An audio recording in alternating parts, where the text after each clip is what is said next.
28ನೇ ತಾರೀಕಿಗೆ ಸಂಪೂರ್ಣವಾಗಿ ಬಿಜಾಪುರ ಬಂದ್ ಕರೆಯನ್ನು ನಾವು ಕೊಡ್ತಾ ಇದ್ದೀವಿ. ಈ ವೇದಿಕೆ ಮುಖಾಂತರ ಯಾಕೆ ಕೊಡ್ತಾ ಇದ್ದೀವಿ ನಮಗೆಲ್ಲ ಗೊತ್ತಿದೆ. ಭಾರತ ದೇಶದ ಸಮಸ್ತ ಶೋಷಿತ ಜನಾಂಗದ ಧ್ವನಿಯಾಗಿರ್ತಕ್ಕಂಥ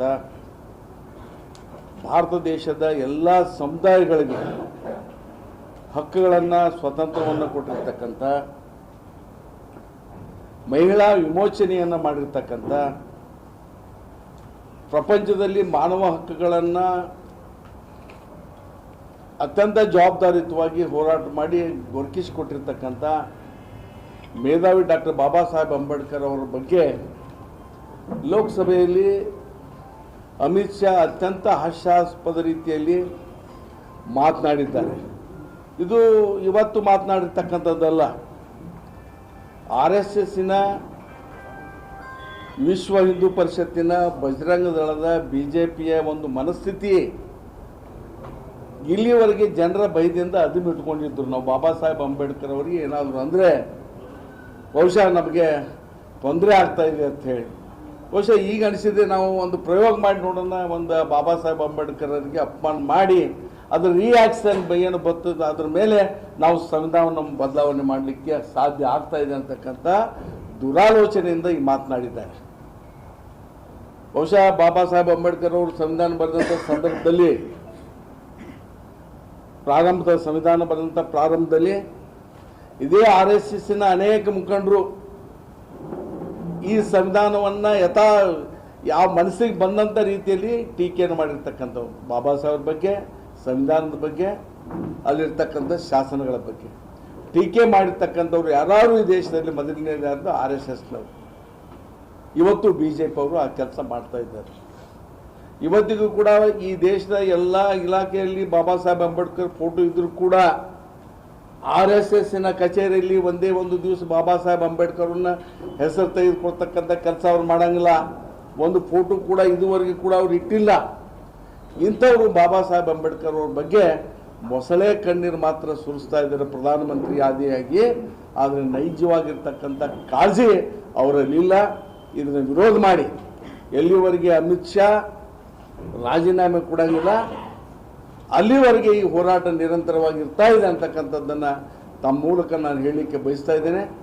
ಇವತ್ತು ಎಲ್ಲ ಒಕ್ಕೂಟಗಳು, ಇವತ್ತು ಅಲ್ಪಸಂಖ್ಯಾತ ಸಮುದಾಯದ ಎಲ್ಲ ಸಮುದಾಯದ ಜನ ಇವತ್ತು ಬಿಜಾಪುರ ಬಂದ್ ಮಾಡ್ತಕ್ಕಂಥ ಕರೆಗೆ ಒಕ್ಕೂಟಲಿಂದ ನಮಗೆ ಒಂದು ಸಾಥನ್ನು ಕೊಟ್ಟಿದ್ದಾರೆ.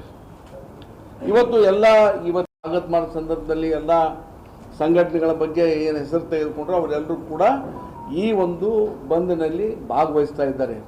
ಇದು ಒಂದು ಐತಿಹಾಸಿಕವಾಗಿರ್ತಕ್ಕಂಥ ಬಂದ್ ಆಗಿರ್ತಾ ಇದೆ ಅಂತ ಹೇಳಲಿಕ್ಕೆ ನಾನು ಬಯಸ್ತೇನೆ.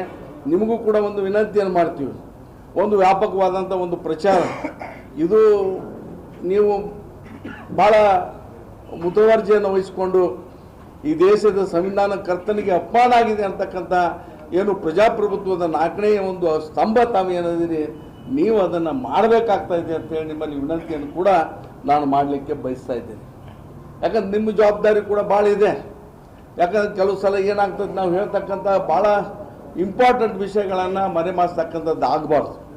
ಇವತ್ತು ನಮಗ್ಯಾರಿಗೆ ಅಲ್ಲ ಇಡೀ ದೇಶದ ಸಂವಿಧಾನಕರ್ತರಿಗೆ ಯಾವ ರೀತಿ ಅವರು ಅಪಮಾನ ಮಾಡಿದ್ದಾರೆ ಅಂತ ಹೇಳಿ ಅದಕ್ಕಾಗಿ ಇಲ್ಲಿ ಅನೇಕ ಜನ ಇನ್ನೂ ಕೂಡ ಮಾತನಾಡಿದ್ದಾರೆ. ಇವತ್ತು 28ನೇ ತಾರೀಕಿಗೆ ನಡೀತಕ್ಕಂಥ ಇವತ್ತು ಶಾಲಾ ಕಾಲೇಜುಗಳು ಬಂದಾಗ್ತಾ ಇವೆ, ಬಸ್ಸುಗಳು ಬಂದಾಗ್ತಾ ಇವೆ, ಮಾರ್ಕೆಟ್ ಬಂದಾಗ್ತಾ ಇದೆ. ಎಲ್ಲರೂ ಕೂಡ ಸಹಕಾರ ಕೊಟ್ಟಿದ್ದಾರೆ. ಇವತ್ತು ಆ ಸಹಕಾರ ಕೊಟ್ಟಿರ್ತಕ್ಕಂಥ ಎಲ್ಲ ಸಮುದಾಯಗಳಿಗೆ ನಾನು ಈ ಸಂದರ್ಭದಲ್ಲಿ ಕೃತಜ್ಞತೆಯನ್ನು ಹೇಳಲಿಕ್ಕೆ ಬಯಸ್ತಾ ಇದ್ದೇನೆ. ಮತ್ತು ಇವತ್ತು ಏನು ಈ ಒಂದು ಒಕ್ಕೂಟಿದೆ ಸಂವಿಧಾನ ರಕ್ಷಣಾ ಸಮಿತಿಯ ಒಂದು ಇದರಲ್ಲಿ ಇವತ್ತು ಅಹಿಂದಾಗಿರ್ಬೋದು, ಅಹಿಂದ ಸಂಘಟನೆ ಆಗಿರ್ಬೋದು, ದಲಿತ ಎಲ್ಲ ಸಂಘಟನೆಗಳ ಮುಖ್ಯಸ್ಥರಾಗಿರ್ಬೋದು, ಇವತ್ತು ಬಾಬಾ ಸಾಹೇಬ್ ಅಂಬೇಡ್ಕರ್ ವಿಚಾರ ವೇದಿಕೆಯ ಆಶ್ರಯ ಆಗಿರ್ಬೋದು, ಇವತ್ತೇನಿದೆ ಮಾನವ ಹಕ್ಕುಗಳ ಹೋರಾಟಗಾರರಾಗಿರ್ಬೋದು, ಎಲ್ಲರೂ ಕೂಡ ಈ ಬೆಂಬಲಕ್ಕೆ ಇದನ್ನು ಜವಾಬ್ದಾರಿಯನ್ನು ತೆಗೆದುಕೊಂಡು ಇದರಲ್ಲಿ ಭಾಗವಹಿಸ್ತಾ ಇದ್ದಾರೆ. ಅದಕ್ಕಾಗಿ ಈ ಬೆಂಬಲಕ್ಕೆ ನೀವು ವ್ಯಾಪಕವಾಗಿರ್ತಕ್ಕಂಥ ಒಂದು ಪ್ರಚಾರವನ್ನು ನಮ್ಗೆ ಕೊಡೋದ್ರ ಮುಖಾಂತರ ನೀವು ಕೂಡ ಸಂವಿಧಾನದ ರಕ್ಷಣೆಗೆ ನಿಲ್ಲಬೇಕು ಅಂತ ಹೇಳಿ ತಮ್ಮಲ್ಲಿ ಕೂಡ ವಿನಂತಿ ಮಾಡಿ ಈಗ ನಮ್ಮ